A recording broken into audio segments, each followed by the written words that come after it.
All right, so now we're going to keep on going with our discussion of evolution. Prior to Charles Darwin, there was another biologist that came about with a different type of concept when it came to evolution. This individual we know as Jean-Baptiste Lamarck. That's who we're going to talk about in conjunction with Mr. Darwin. So on your right-hand side, if you can see, we have the part of your sheet that says, does evolution occur due to acquired characteristics, or in other words, use it and disuse? So if you use it, you're going to keep that trait. If you don't use it, you're going to get rid of it. So this came about from from Jean-Baptiste Lamarck. And if we can look at the giraffes, his whole concept was, as you need it, giraffes would stretch their neck little bit by little bit over the course of their lifetime. And the more and more they stretched, trying to reach that higher fruit, the longer their necks got over the course of their lifetime. And then this trait was passed on from generation to generation. So as the generations came, the necks of the giraffe got longer.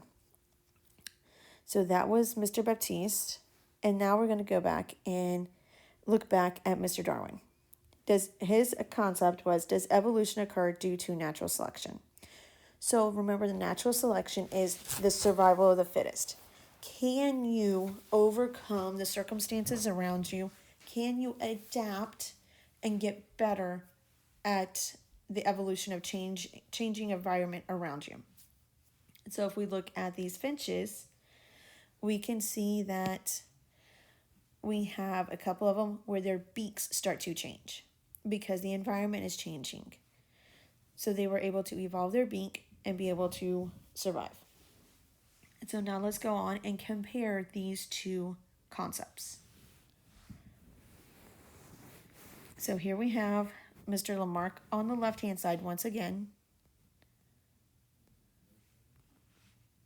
and Mr. Darwin's concept on the right-hand side.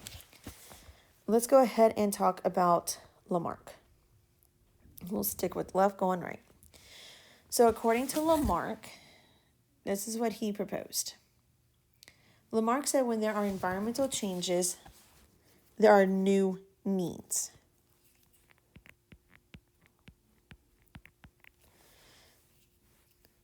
So if there's new needs, you're going to evolve and strive to be better. So there is a strive to improve. The whole idea of use and disuse. So if you use it, you're going to get better at it. If you don't, the structure trait is just going to disappear. So let's continue. On your left-hand side of this, it's going to disuse of organs, structures disappear.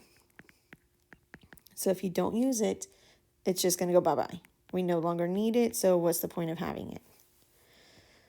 So then this, the disappearance is an inheritance of the trait, and then the origin of a new species will develop. However, if you use an organ, then the structure is going to develop and get better. So thinking back to the giraffes with the elongated neck trying to stretch up, their necks are going to get longer and better developed to be able to reach higher on the tree. That goes with our thumbs too. Our thumbs, being able to pick things up and move around, have gotten better and better and better over the generations. So now we have thumbs where most of our grabbing comes from. Okay. Now we're going to stick down and go next to the next page.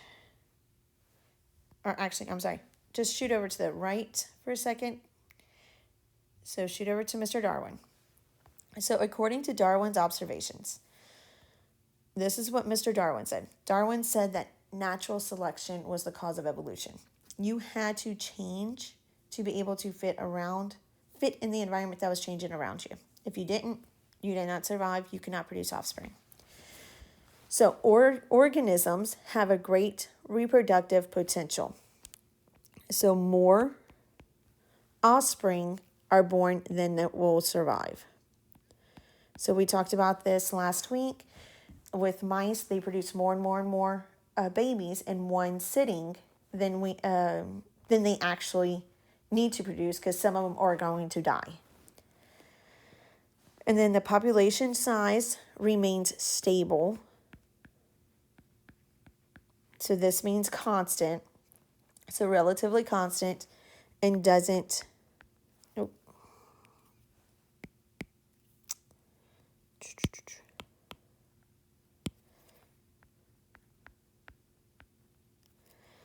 Wow, I cannot even. There we go. Doesn't change much. It stays constant, stable across the years. Resources are limited. There is a struggle for existence. So we have to struggle to stay alive to keep going. And there's limited resources, limited food. If you have the food, you survive and keep going. If you don't, you perish and you're 6 feet under. Right? There is a variation. So if you look at the human species, there's a wide variation among all individuals in the population of humans. Much variation is heritable, so that means you inherit it. So you inherited how tall you're going to be.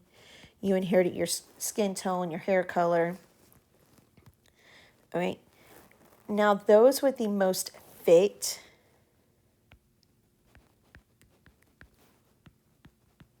variations in the phenotype, because remember, what is it? My brain just went blank. Evolution only goes with phenotype. It only is seen in phenotype. So variation in phenotype are more likely to survive.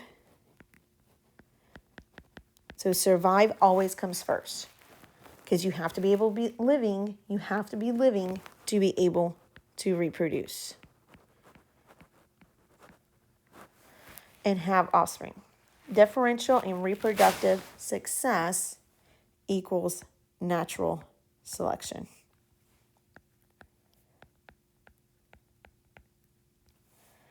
Individuals are selected and populations evolved.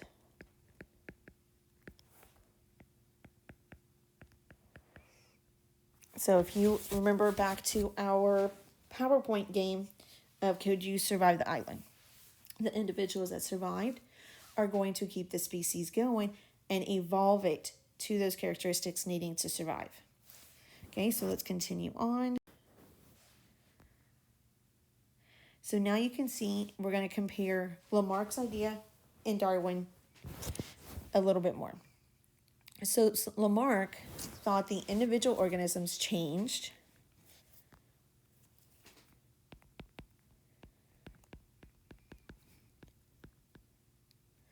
So he thought individual organisms changed. And that was then created to keep the population changing. So he would think that in that very first generation, the neck of the giraffe would elongate over one giraffe's lifetime. And he would pass that trait on, and that would keep growing and growing. And they would pass it on, keep growing. Variations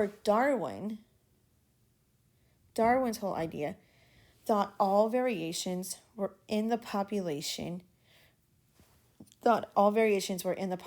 The best fit survived and reproduced.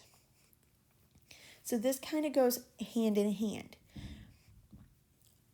But with Darwin, if you did not evolve, if the certain organisms did not have the trait of the long neck, the other ones would die off. So not every single one of them were able to grow their neck. If they couldn't grow their neck, they died off.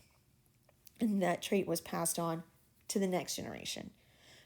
But during Darwin, with natural selection, the population, if you look here, the population decreases. So we started with 4 and went down to 2. And those that had the trait survived. Whereas with Mr. Lamarck, he would say the population would stay stable and just pass that trait down. All right, so that is comparison of Lamarck to Darwin. So make sure you submit your notes and do the rest of your assignments for today. Until next time, see you later.